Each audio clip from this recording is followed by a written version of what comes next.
สวัสดีค่ะพ่อแม่พี่น้องสวัสดีFCทุกท่านเนาะค่ะกลับมาพบมาพอกับเจตาพารวยคือเก่าค่ะในทางช่อง YouTube คลิปนี้เจตาก็จะวางแนวทางของลาวพัฒนาค่ะร่วมเซียนค่ะพี่น้อง8เซียนดังในคลิปนี้วันที่3เป็นจังใดแน่นอ FC มีไผใดไผมานบ่เนาะค่ะไผใดก็ดีใจนำเนาะไผใดก็ดีใจนำเจปากแดงค่ะประวัติเพิ่นวันที่3ที่ผ่านมาพี่น้องปากแดงลาวพัฒนาออก049ค่ะ70ล่างของเพิ่นเข้าไป0วิ่งตูเดียวปากแดงหลุดไปพี่น้อง2ตัวเนาะ2ตัวไม่เข้าไม่เดินค่ะวิ่งหลุดเพิ่นยังบ่ทันได้หลุดเด้อพี่น้องยังไม่หลุดมาตลอดดูพี่น้องมาตลอดปากแดงเอา FC ปากแดงไว้จังไดไปต่อวันจันทร์เนาะค่ะรวมเซียนดังจันทร์ถึงศุกร์เนาะเดี๋ยวนี้เจตารวมเซียนอยู่ในนี่ล่ะค่ะชอบของผู้ใดก็จัดของผู้นั้นมีเซียนใหม่มาอยู่มื้อนี้ผู้หนึ่งงวดแรกใหม่ๆหมัดดาด้าพาปังล็อกเทียนทะเลเลขลับน้ำสูงเลขล็อกหนองบัวตาบรรทัดอน้อยนำโชคสมใจจักเซียนละพี่น้อง7เซียนดังค่ะ8เซียนดัง8เซียนดังเด้อพี่น้องอ่านซื้อแล้วชอบของผู้ใดเตรียมจัดของผู้นั้นเข้ามารับชมรับฟังแล้วก็พิจารณาเอาเนาะพี่น้องมาเบิ่งเอาที่เฮาชอบเฮามักปากแดงดาด้าพาปังล็อกเทียนทะเลเลขรับน้ำโสมเลขล็อกหนองบัวตาบรรทัดก็อยู่ในร่วม8เซียนเด้อพี่น้องแล้วก็สมใจเนาะน้อยนำโชคFC ของเพิ่นอ่านไปแล้วชอบของผู้ใดก็ถ้าจัดของผู้นั้นเนาะค่ะรวมเซียนไปเลยนะเจตาสิลงให้ไปบ่ทันเนาะพี่น้องเพิ่นให้ให้มาฟาวลงเลยหลายเซียนอยู่ไปไว้แน่ก็กราบขอโทษขออภัยเนาะจัดไปพี่น้องตามต่อมาปากแดงวิ่งรูดค่ะเพื่อนให้มา6กับ9 2ตัว4หางค่ะ6 9 6 8 9 3 9 2เบิ้ล6 6 9 9 3ตัว3หางค่ะ6 9 2 9 2 8 9 3 4วิ่งรูดเพิ่นเด่นทอกันค่ะ6กับ9 2ตัว6 9กับ9 3 9 2 3หางเด้อค่ะเพิ่นเน้นให้ปากแดงงวดนี้3ตัวเน้นหางเดียวค่ะ6 9 2กับขอบคุณปากแดงค่ะที่ให้แนวทางมาวางทางช่องเนาะกับขอบคุณหลายๆเอามาไปต่อค่ะมาไปพอกับเซียนใหม่งวดแร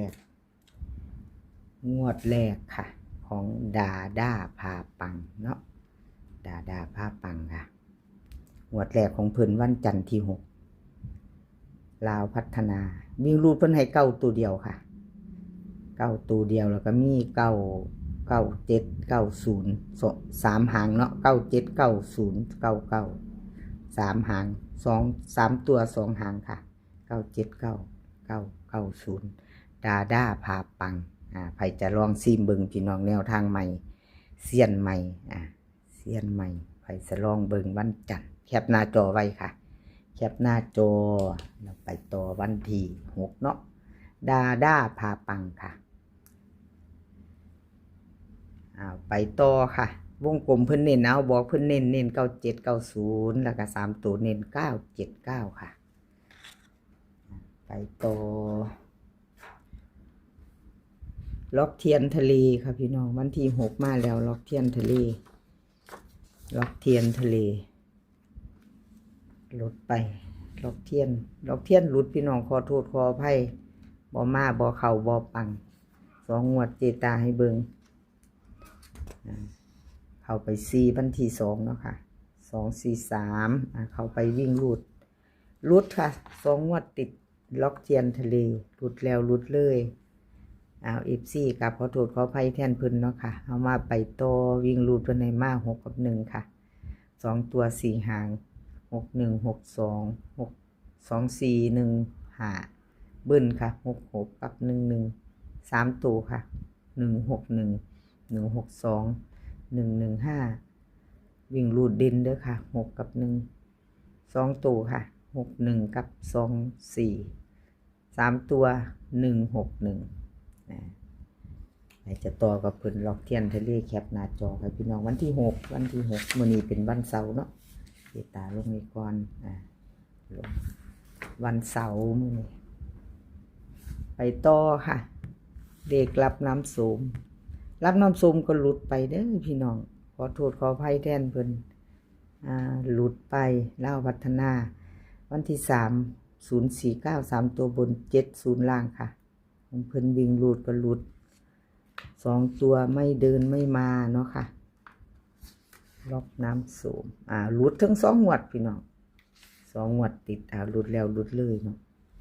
มาไปใหม่ไปต่อวันจันทร์ค่ะไปวันจันทร์กับรับน้ำส้มลาวพัฒนาวิ่งรูดค่ะเพื่อนให้มา9กับ3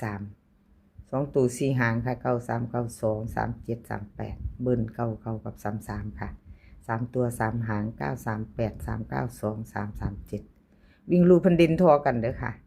9 7พะนะ9กับ3 9กับ3นี่9กับ3เน้น93กับ38ค่ะ3ตัวเน้นทางเดียว938แคปหน้าจอค่ะไปจะไปต่อกับเลขลับน้ำส้ม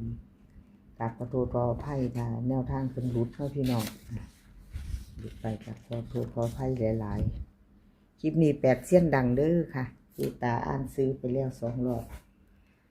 แนวทางรวมเซียนเนาะค่ะเล่าพัฒนารวมหลายๆเซียนเพราะว่าบอสามารถสิมาแยกหน่อยๆเสี้ยนใดเลยพี่น้องพอออกเนาะออกจันทร์ถึงศุกร์ล็อกหนองบัวค่ะลาวพัฒนาวันที่3ที่ผ่านมา3ตัว049 3ตัวบน70ล่างหลุดไปค่ะล็อกหนองบัวขอโทษขออภัยแทนเพิ่นหลายๆค่ะแนวทางเพิ่นหลุดไป2 งวดติดหลุด2 งวดหลายเสี้ยนหลุดพี่น้องก็บ่เป็นหยังเนาะพี่น้องเนาะเลขทุกตัวมาวางเพื่อเป็นแนวทางโปรดใช้วิจารณญาณในการรับชมเป็นอย่างสูงค่ะมีเขามีหลุดขอโทษขออภัยเนาะมาต่อกันใหม่ค่ะไปใหม่วันที่6เป็นวันจันทร์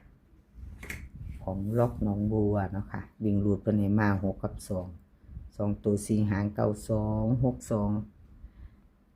2 7 2 8เบิ้ล6 6 2 2ค่ะ3ตัว3หาง6 2 7 6 2 8 9 2 9ค่ะวิ่งหลุดดินทั้ง2ทั้ง6ดินเท่ากันเน้น6 2กับ2 7เน้น3ตัว6 7 6 2 7 2สิบ่เอาข้ามไป7เลยบ่เจตา6 2 7ค่ะ3ตัวเพิ่นเน้นให้ครับขอบคุณขอบคุณเลขล็อกน้องบัวค่ะที่ให้แนวทางมาว่างทางช่องไปต่อค่ะมาต่อกับตาบรรทัดFC ตาบรรทัดว่าจังไดเนาะพี่น้องตาบรรทัดค่ะเขาอยู่มาอยู่เริ่มเขาตาบรรทัดเล่าพัฒนาวันที่3ค่ะวันที่3ที่ผ่านมาวิ่งรูดค่ะเข้ากับ7เข้าไปเข้ากับ7เล่าพัฒนาออก3ตัว049ค่ะ3ตัวบน70ล่างวิ่งรูดเข้าไปเข้ากับ70ค่ะล่างบ่ต้องได้กลับล่าง70เข้าไปตุงๆเต็มๆเนาะเบิ่งประวัติของเพิ่นก่อนเบิ่งประวัติของตาบรรทัดเอาให้เบิ่งจาก3 งวดพี่น้องเข้าอยู่ตอนนี้วันที่1ก็มาเนาะ3 งวดเข้า2 งวดค่ะพี่น้อง3 งวดเข้า2 งวดมาหลุดวันที่2วันที่3ก็เข้าFC ตาบรรทัดไปสิไปต่อวันที่6กับเพิ่นเริ่มเข้าแล้วเริ่มมาแล้วค่ะตาบรรทัด FC เตรียมแคปหน้าจอไว้ตาบรรทัดค่ะเล่าพัฒนาวิ่งดูดเพิ่นให้มา6กับ1ค่ะ2ตัว4หาง6 1 6 2 1 5 1 4เบิ้ลค่ะ6 6กับ1 1 3ตัวค่ะ 3 หาง61416162วิ่งรูด6กับ1เด่นทอกันเด้อค่ะ2ตัว4 หางค่ะเน้น61กับ14 3ตัวค่ะ614นะแคปหน้าจอค่ะไปจะไปตัวกับตาบรรทัดครับขอบคุณตาบรรทัดหลายๆค่ะที่ให้แนวทางมาวางทางช่องเอาFCตาบรรทัดผู้เคยตามกันผู้รอคอยผู้ถามหา3 งวดเข้า2 งวดเด้อค่ะ2ตัวไอ้สายวิ่งสายหลุดวิ่งหลุดยังบ่ทันได้หลุดเลยพี่น้อง3 งวดของตาบรรทัดไปจะต่อกับเพิ่นก็แคปหน้าจอเนาะค่ะแคปไว้เอามาไปต่อค่ะไปต่อน้อยนำโชคน้อยนำโชคค่ะวันที่3ที่ผ่านมาเล่าพัฒนาออก049 3ตัวบน70ล่างของเพิ่นเข้าไปค่ะ49บน4กับ9 2ตัวกอดข้อกันมา1ตัวมา2ตัวมา1ตัวเนาะน้อยน้ำโชคเพิ่นก็ยังบ่ทันหลุดถือว่าเดินดีอยู่เด้อพี่น้อง2ตัวมา1ตัวนี่เนาะก็ถือว่าเดินอยู่ค่ะมาอยู่ถึง2 งวดน้อยนำโชคค่ะมาต่อกันวันจันทร์ที่6น้อยนำโชควิ่งลูดเพิ่นให้มากค่ะ5กับ1 2ตัว4 หางค่ะ51 52 10 12เบิ้ลค่ะ55กับ11 3ตัวค่ะ3 หาง551 512 152วิ่งลูดค่ะ5กับ1เด่นทอกัน2ตัว51กับ12ค่ะเพิ่นเน้นให้3ตัวเน้นทางเดียวค่ะ512แคปหน้าจอค่ะไปจะไปต่อกับน้อยน้ำโชคครับขอบคุณน้อยน้ำโชคหลายๆค่ะที่ให้แนวทางมาวางทางช่องของเจตากราบขอบพระคุณเป็นอย่างสูงเนาะค่ะมาไปต่อค่ะไปต่อสมใจเอา FC สมใจมาแล้วค่ะขอโทษขออภัยหลายๆค่ะแทนเพิ่นสมใจหลุดไปเนาะวิ่งหลุดก็ไม่มาไม่เดินวันที่3ลาวพัฒนาออก049 3ตัวบน70ล่างค่ะของสมใจหลุดไปค่ะ1 2เบิ้ล3ขออภัยแทนเพิ่นพี่น้องบ่เป็นหยังดอกเนาะงวดที่2ติดแล้วมาเบิ่งงวดที่3วันที่6เด้อพี่น้องสมใจ FC รอคอยอยู่เด้อค่ะ FC ตามอยู่ FC มาทาอยู่เด้อสมใจขามโค้งไปลาวหรือเจ้ามื้อวันจันทร์วิ่งรูดค่ะสมใจให้มา6กับ1 2ตัว4 หางค่ะ61 60 18 17เบิ้ล6611ค่ะ3ตัว3 หาง618 61 661 160วิ่งรูดค่ะ6กับ1 2ตัวค่ะ61กับ18 3ตัวเน้น1 หาง661แคปหน้าจอค่ะใครจะไปต่อกับสมใจเนาะกับขอบคุณสมใจหลายๆค่ะที่ให้แนวทางมาวางทางช่องแล้วก็กราบขอบพระคุณหลายๆ FC บ่ว่าจะเป็น FC เก่า FC ใหม่เนาะค่ะที่เขามากดติดตามกดมารับชมรับฟังมากดไลค์กดแชร์ให้เจตากราบขอบพระคุณเป็นอย่างสูงเนาะค่ะ FC ใหม่ผ่านเขาไม่เห็นก็อย่าลืมนะคะถ้าชอบคลิปนี้ก็กดติดตามไว้แล้วก็อย่าลืมกดกระดิ่งแจ้งเตือนค่ะแล้วก็ถ้าเห็นเบอร์โทรเนาะพี่น้องเบอร์โทรที่เจตาว่างไว้ในคลิปถ้าเห็นก็แอดเข้ามาทางไลน์เพราะเจตาจะได้ดึงเขากลุ่มเขาฟรีค่ะเพราะว่าแนวทางของเจตาจะได้ไปว่างในกลุ่มค่ะไปว่างในกลุ่มนำแล้วก็วันจันทร์ถึงวันศุกร์ถ้าของเซียนใดคลิปใดเจตาปล่อยคลิปออกบ่ทันเจตาก็จะได้ไปว่างในกลุ่มเด้อค่ะ FC ทุกท่านเนาะที่มาได้ยินได้รับชมรับฟังที่เจตาเว้าเนาะที่บอกไปเห็นเบอร์โทรค่ะก็จะได้ดึงเข้ากลุ่มเข้าฟรีค่ะเจตาจะดึงเข้ากลุ่มถ้าเห็นอยู่ในคลิปใดเบอร์โทรของเจตาเนาะค่ะคลิปนี้ขอพี่น้องโชคดีค่ะ